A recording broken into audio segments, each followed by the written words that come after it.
The old woman sat on the porch, her hands resting on her knees. Her skin was thin and cold. She could feel the rough wood beneath her bare feet. The night air tasted faintly of damp earth after a heavy rain. She breathed in slowly, the smell of wet leaves filling her lungs. A crow landed on the step. Its dark, flat feathers absorbed the last traces of bruised light in the sky. It stood still, black pebble eyes watching her, its claws scraping lightly against the wood. The sound cut through the quiet.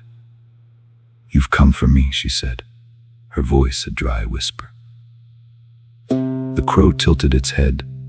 "Not yet," it said in a deep, velvet voice.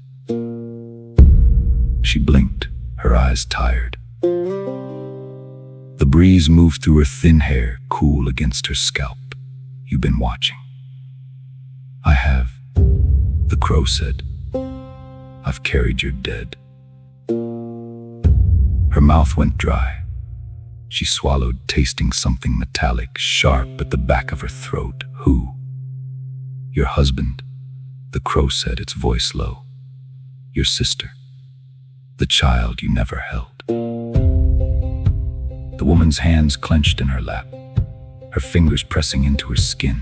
The cool air stung her eyes. Were they afraid? No. She let out a slow, shallow breath. The night was still.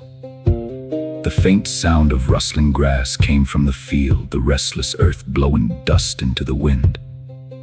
Did they know? They did.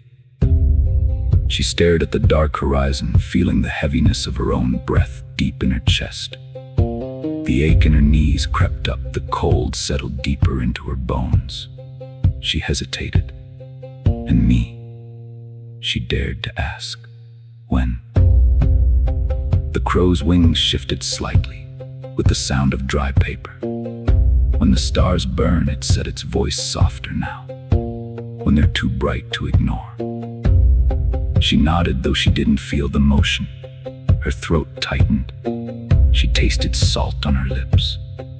The wind had picked up, the smell of dirt, rich and cold, wrapped around her. "Will it hurt?"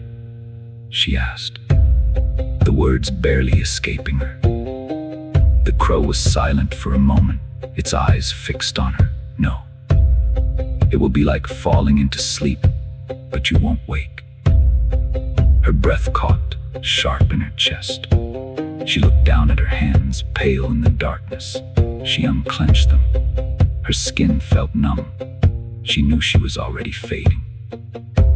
"I'm ready," she whispered, though the words tasted bitter. The crow hopped closer, its claws tapping against the wood. "When it's time," it said, voice barely a whisper. "I'll be here." The woman stared into the field, the wind blowing shadows through the bending grass. The stars began to show, faint pinpricks in the sky. She could feel the eyes of the crow beside her. The silence between them gave her answers to questions not asked. She didn't speak again. The night pressed in, colder, as the wind carried the scent of a distant earth, damp and waiting. She closed her eyes. The darkness behind them was complete. The crow stayed, watching, silent.